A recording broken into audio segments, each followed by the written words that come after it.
जेव्हा नेहमीच्या जेवणाचा येतो कंटाळा, तेव्हा बनवा हा परिपूर्ण पौष्टिक पारंपरिक पदार्थ. नमस्कार मंडळी, सगळ्यांचं आपल्या चॅनेलवरती खूप मनापासून स्वागत. आणि आज आपण एक भारतीय पारंपरिक पदार्थ बनवतोय, पण तो महाराष्ट्रीयन पदार्थ नसून पूर्व भारतीय पदार्थ आहे. वन डिश मील आहे, अतिशय पौष्टिक आहे. फक्त ह्याच्यामध्ये भरपूर प्रमाणात भाज्या घातल्या जातात. तर आज आपण बनवतोय डाळ पिट्टी. त्यासाठी इथे मुगाची डाळ घेतलेली आहे आणि तुरीची डाळ घेणार आहे. तर प्रमाण बघू आणि रेसिपीला सुरुवात करूया. तर डाळ पिट्टी बनवण्यासाठी घ्यायचे 1.5 कप मुगाची डाळ, आणि जेवढी मुगाची डाळ घेतली आहे ना तेवढीच म्हणजे 1.5 कप तुरीची डाळ पण घ्यायची. ह्या डाळींमुळे हा पदार्थ एकदम हेल्दी प्रोटीनयुक्त असा बनतो. डाळी स्वच्छ धुतल्या की त्याच्यामध्ये भरपूर पाणी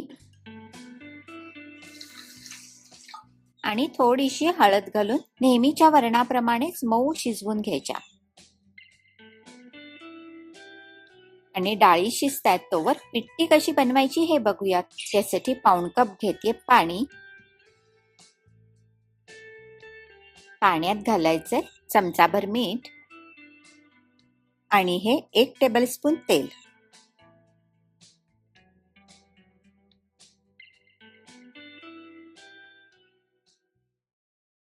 आणि पाणी उकळायला ठेवायचंय. जेवढं पाणी घेतलंय तेवढंच म्हणजे 1.5 कप घ्यायचंय तांदूळाचं पीठ. पाणी उकळत आलं की त्यात हे पीठ घालायचं. गॅस एकदम बारीक करायचा आणि उलटण्याच्या टोकाने पीठ पाण्यात एकत्र करायचं. आणि झाकण ठेवलं की गॅस बंद करायचा आणि एक 5 मिनिटं भांड्यावरती झाकण तसंच ठेवायचं. म्हणजे आज जमलेल्या वाफेवरती पीठ वाफवलं जातं.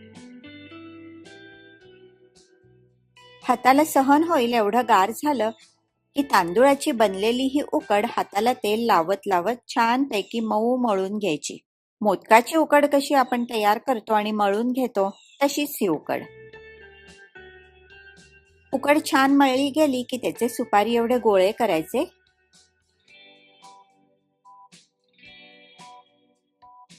आणि गोळ्याच्या मध्ये असं बोटाने दाब देऊन खोलगट वाटीसारखा आकार द्यायचा.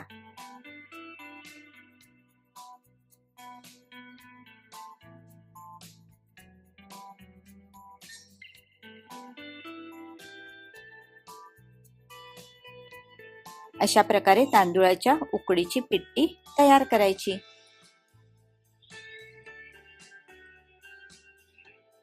तर मी गाजर, फरसबी आणि फ्लॉवर घेते. सध्या बाजारात खूप सुरेख भाज्या मिळतात. साधारणपणे फरसबी, मटार, फ्लॉवर, गाजर, मक्याचे गोळे दाणे दालपिट्टीमध्ये छान लागतात. पण तुमच्या आवडीच्या तुम्ही कुठल्या पण भाज्या घेऊ शकता. भाज्या चिरायच्या आधी स्वच्छ धुवून घ्यायच्या. तुम्हाला हव्या त्या आकारामध्ये भाज्या कापू शकता. गाजराचे साल काढून गोल गोल काप केले. फरसबीचे पण साधारण 1 इंचाचे तुकडे करते.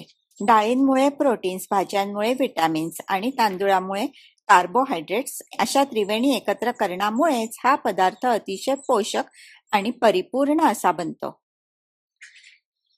आणि घेतला हा कॉलीफ्लॉवर. काही कीड नाही ना बघायचं आणि धुवून घ्यायचा.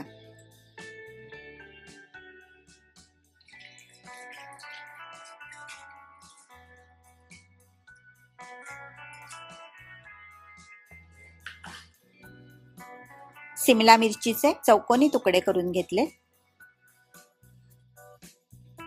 सिमला मिरची मऊ मेण शिजली की त्याची सगळी मजाच जाते. त्यामुळे मी आधी थोड्या तेलावरती सिमला मिरची परतून वेगळी ठेवते.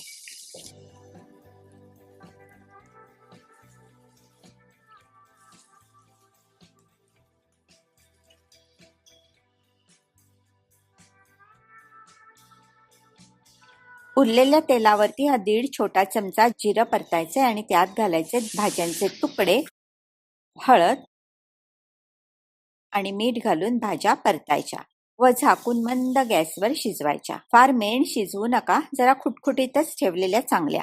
आणि आता डाळी शिजल्यात का बघूयात. मस्त मऊ शिजल्यात डाळी. घोटून थोडं पाणी घालून घातल्या अर्धवट शिजलेल्या भाजीमध्ये. आता या भाज्या आणि डाळी याच्या मिश्रणामध्ये भरपूर प्रमाणात पाणी लागतं, तर हे गेलं पाणी.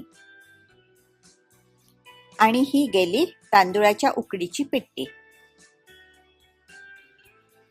घातलीये धना पावडर. हवा असल्यास तुमच्या आवडीचा एखादा मसाला पण घालू शकता. मीठ,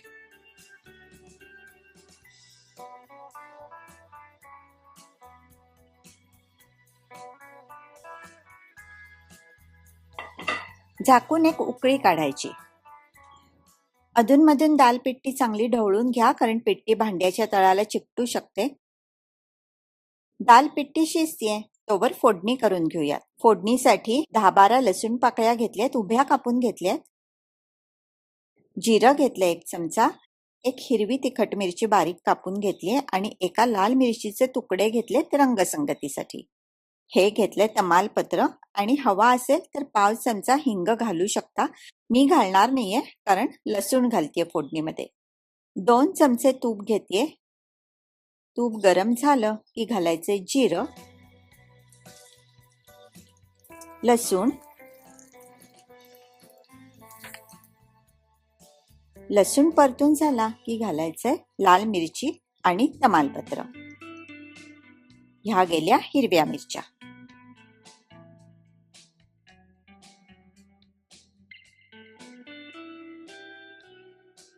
ही बघा एकीकडे पिट्टी पण छान शिजलीये, मऊ झालीये.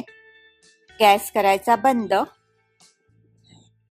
दाल पिट्टीचं भांड खाली उतरवलं की त्याच्यावरती ही चुरचुरीत खमंग फोडणी घालायची.